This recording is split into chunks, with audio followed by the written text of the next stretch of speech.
그 실업률이 14%대가 아니고 16%대로 통계가 잘못됐다라고 하는 보도가 있는 걸 잠깐 봤는데요. 저는 개인적으로 미국 실업률이 지금 뭐 13%가 나왔다 16%가 나왔던 별 의미가 없다고 생각하는데, 그 이유는 속도의 차이는 있을 수 있지만 어차피 락다운으로 강제적으로 그 실업이 양산됐다가 경제가 재개되기 때문에 어떤 형태로든 좋은 지표는 뭐 요번 달에 나오든 다음 달에 나오든 나올 겁니다. 문제는 그 실업의 상황이 빨리 호전될 것이냐, 상황은 어떠냐, 이런 부분들이 더 중요하지 않나 이렇게 생각을 하거든요. 그래서 이제 실업 지표를 좀 더 볼 건데, 여기 보시면 이게 이제 전체 5월 실업률이 파란 거고요. 빨간 게 파트타이머에 관련된 실업률이거든요. 근데 이제 통상적으로는 파트타이머에 대한 실업률이 전체 실업률보다 그렇게 급격히 높아지진 않는데, 이번 케이스 같은 경우에는 상당히 다른 게, 여기 보시면 이제 파트타이머도 빨간 게 24.5% 파트타이머가 이번에 떨어졌죠. 19.7로. 그리고 이제 올타임은 떨어졌어요. 올타임은 그 밑에 있어요. 그래서 급격한 락다운이 결과적으로 이제 그 뭐 구분 없이 다 휩쓸려 가면서 파트타이머가 굉장히 충격을 많이 받고 있는 것 같아요. 그러면 이제 그만큼 어려운 영역에 있는 사람들이 굉장히 힘들다는 뜻이겠죠. 이전 기사에서 봤듯이 뭐 어떤 그 배급소 같은 곳에 4배가 갑자기 늘어났다고 얘기를 하는데, 그건 당연한 것 같아요.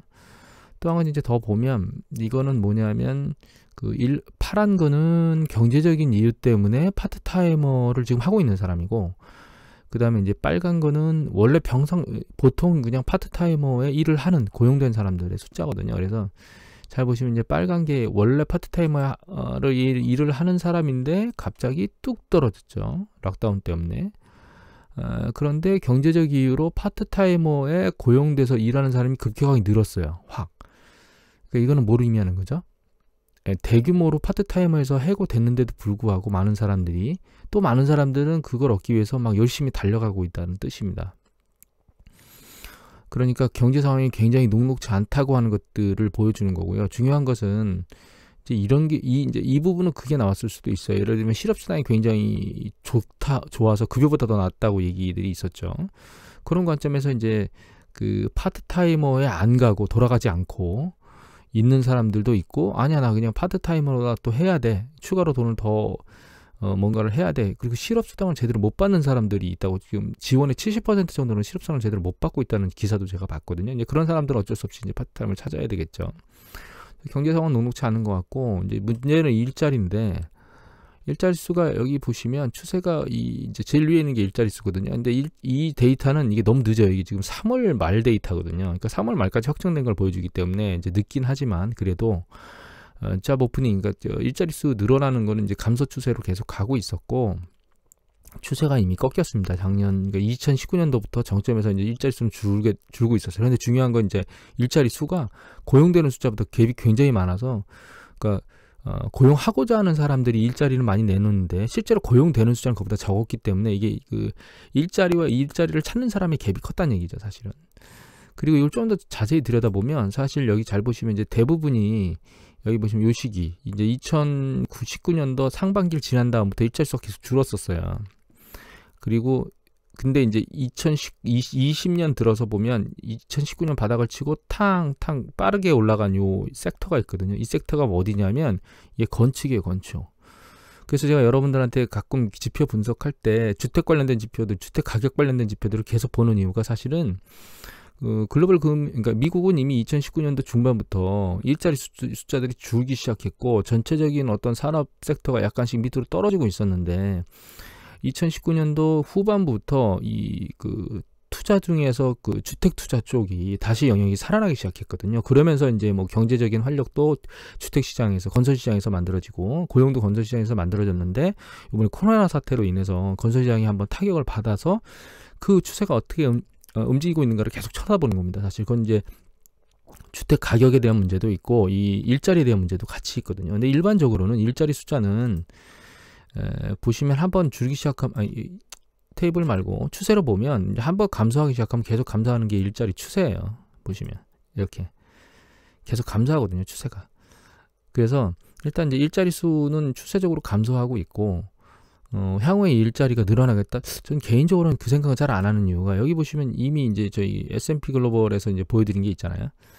이게 해고를 계속 해대고 있는데, 해고를 계속 해대고 있는데 이 사람들은 어디 갈 데를 찾을 수가 없어요.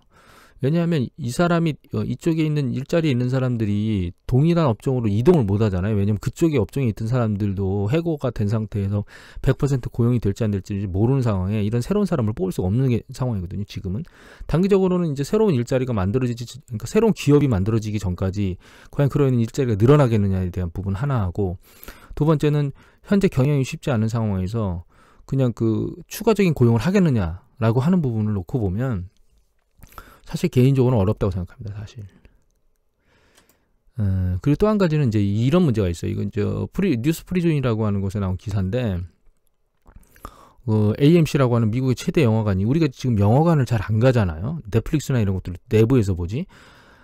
코로나 바이러스 문제 때문에. 그래서 영화관들이, 그러니까 집단적으로 사람들이 모이는 쪽은 상당히 지금 위험하다고 인지를 하는 거예요. 물론 경제가 재개가 돼서 일정 사람들은 가겠죠. 하지만 그게 정상화되기는 어렵다는 거죠. 또 한 가지는 예를 들면 영화 같은 거 촬영하거나 이런 거 할 때 대규모로 사람이 집단으로 모이는 그런 영화들이 있잖아요. 그런 경우에는 마스크를 쓰고 사람들을 촬영할 수는 없죠. 그래서 사실 영화 촬영조차도 전 개인적으로 영향을 받는 부분이 있어서 이 엔터테인먼트 산업 중에 대규모의 사람이 몰리거나 하는 것들은 영향을 안 받을 수가 없습니다. 중국 얘기도 나오지만 결과적으로 코로나로 인해서 우리가 잘 인지하지 못하고 있거나 아니면 인지한다 하더라도 지속적으로 뭔가 영향을 받을 산업의 군은 저는 많다고 생각하고 있어요. 개인적으로. 물론 그거에 이익을 보는 산업군도 있지만 문제는 그 이익을 보는 산업군에는 사실 고용 창출이 제한적이에요.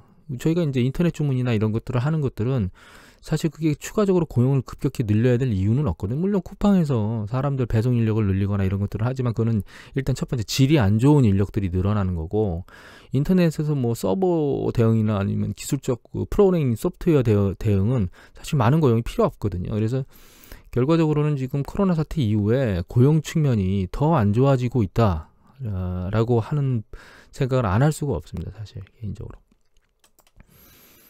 그리고 또 한 가지 이제 이게 여기는 이제 신흥국가들이 붕괴되고 있다라고 하는 얘기들을 하고 있는데, 전 이제 그 내용도 있지만 여기 내용에 이 석학분들께서 얘기하는 내용 중에 주목하고 있는 게, 여기 잘 보시면 이제 이거는 뭐냐면 2008년도 글로벌 금융위기의 차이점 뭐가 있나 했는데, 이번 위기는 약간 성격이 다른데 그때는 선진국의 위기로 인해서 여파가 있죠.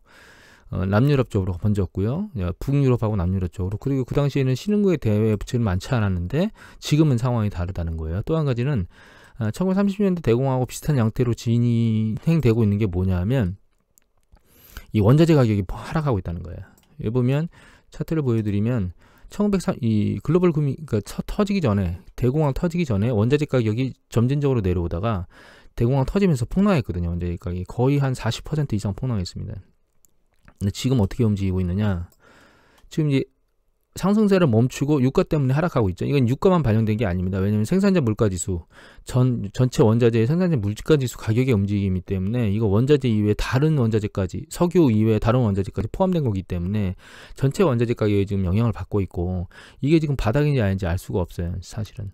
그러니까 이게 더 밑으로 내려갈 가능성이 존재한다는 거죠. 그러면 이게 경제적인 여파가 크다는 거예요. 원자재 생산 관련된 산업들의 위기들이 발생한다는 거죠. 이런 부분들이 앞으로 계속 시장의 고용 부분을 짓누르는 요소가 되게 될 거예요. 지금 상황이 경제가 재개된다 하더라도. 또 한 가지는 지금 우리가 시위 사태 때문에 뭔가 놓쳐진 게 있어요. 그 다음에 빠른 속도로 주식시장을 달려가면서 그 시위 사태하고 주식시장 올라가는 것만 정신이 팔려 있거든요. 사실은 저도 마찬가지고 심장이 쫄깃쫄깃할 정도로 가슴이 콩닥콩닥 할 정도로. 그런데 이제 최근 이 CDC 사태, 미국의 CDC의 통계를 보면 쭉 내려오던 통계가 5월달 일정 시점 지난 이후에 바닥으로 내려가지 않고 옆으로 기고 있는 모습을 계속 보이고 있거든요. 그리고 최근 6월 5일 같은 경우에는 거의 3만에 가까운 숫자가 나왔어요. 확진자 수가. 이 숫자는 이 5월달 중순 이후에는 나오지 않았던 숫자거든요. 그리고 이제 월드오미터 데이터를 보면, 월드오미터의 미국 데이터는 이게 약간 서로 양쪽이 좀 다릅니다. 차이가 있어서. 이게 통계 차이에 날짜 차이가 있는 것 같아요. 근데 한 가지는 똑같아요. 보시면 쭉 내려오다가 5월달 중순쯤 되면서 이 내려가는 추세가 점점 옆으로 가고 있어요. 그런데 제가 계속 각 주별로 보는데, 전체 주를 보는 건 아니고 여기서 이제 통계를 잡아주는 주들이 있거든요. 여기 보시면 다는 아니고 일부는 통계들이 이렇게 잡히는 주들이 있잖아요. 이 주들을 이제 보면 캘리포니아 같은 경우에는 여기 보시면 증가세가 확연해요. 확진자 수 증가수가. 텍사스 역시 내려갔다가 확 돌아서서 확진자 수 증가세가 확연합니다. 플로리다 역시 내려와서 횡보하는 것 같더니 위로 머리를 들고 올라오고 있어요. 저희가 가끔 플로리다 회의면 사람들 많이 모이는 뉴스에 자주 나오잖아요.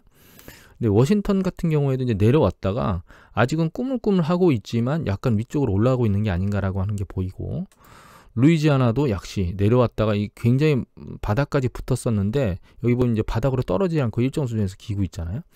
다른 통계 데이터를 보는 것들을 보면 대부분 다 밑으로 계속 감소하는 게 아니고 최소한 횡보하는 것들을 계속 보이고 있거든요. 그래서 그 경제가 재개됐고, 그 다음에 이번에 이제 시위 사태가 격화되면서 이것이 그 코로나 발병에 조금 영향을 미치고 있는 게 아닌가라고 하는 것들을 생각하게 하고 있습니다. 그래서 개인적으로 이제 트럼프가 다시 2차 확산이 된다 하더라도 경제를 락다운을 시키지 않겠다라고 공언을 한 거는 저는 알고 있는데, 락다운을 안 하겠다고 공언한 게 중요한 게 아니고 그 소비자들이 그 상황에서 경제가 재개된, 그러니까 트럼프가 원하는 대로 나가서 마음대로 쓰고 소비하고 지출하는 행위를 하겠느냐라고 하는 논점이 더 중요한 거거든요. 그래서 개인적으로는 지금 최근 이게 가장 가까운 시기에 가장 중요한 시그널은 사실은 그 확진자 수라고 생각을 하고 있습니다. 이게 증가세로 돌아서는 패턴들이 이제 나타나고 집단 감염이나 사례나 이런 것들이 나타나면 이것이 이제 소비에 대한 영향을 미치게 될 것 같고, 그게 이제 그 주식시장에 대해서 뭔가 일정 수준 영향을 미칠 것 같긴 해요. 다만 지금은 주식시장이 급락할 것 같지는 않습니다. 왜냐하면 이것도 예측인데 사람들이 너무 세요. 굉장히 세서, 그러니까 이 투심이 너무 세가지고 그 끝이 어딘지를 모르겠습니다. 상황이 이런데도 불구하고 만약에 이제 이런 상황에서도 뚫고 위로 더 갈 수도 있다고 보고 있거든요. 전고점까지 가려고. 주요 지지선을 깨고 지금 계속 올라왔기 때문에 추세 상승이 지금 끝났다고 예측은 할 수는 없어요. 다만 제가 이제 이런 예측들을 하는 이유는 뭐냐면, 경제 상황이나 다른 것들 재반 여건이 과거로 돌아가려면 시간이 걸린다고 얘기를 한다는 거예요. 여기 이제 아까 석학 얘기보다 말았는데, 여기 석학 얘기 보면 밑에 보면 대부분의 사람들이 얘기를 하는 게 뭐냐면, 이거 얼마나 걸리겠느냐 얘기를 하면 한 10년 정도 걸릴 거라고. 여기 보면 회복하는데 얼마나 긴 시간이 소요될 거냐고 얘기하면, 여기 보시면 2008년 위기보다 심각해서 상당수의 선진국이 2019년도 1인당 GDP를 회복하려면 5년에서 10년은 걸린다고 얘기를 한다는 거거든요. 이거는 경제가 옆으로 긴다는 뜻입니다. 그럼 주식시장이 계속 추세를 타고 올라갈 수 있겠느냐라고 하는 논점은 사실 물음표예요. 다만 지금 실질 그 경제하고 주식의 움직임이 전혀 다르게 움직이고 있잖아요. 그렇게 다르게 움직이는 것 때문에 과연 내 예측이 맞겠느냐라고 하는 물음표를 찍게 됐어요, 저는 사실은. 아무튼 그래도 실물 경제를 기본 바탕으로 해서 움직인다는 관점에서 주식시장이, 그리고 근데 또 한 가지는 주식시장의 고평가 논란이 계속 있는 관점 하에서는 제 생각에는 지금 추세는 그 급격한 반등이지 이전에 있었던 추세를 계속 물고 갈 그러니까 물고서 계속 위쪽으로 올라갈 추세는 아니다라고 개인적으로 생각하고 있습니다. 오늘은 이것으로 마치도록 하겠습니다. 감사합니다.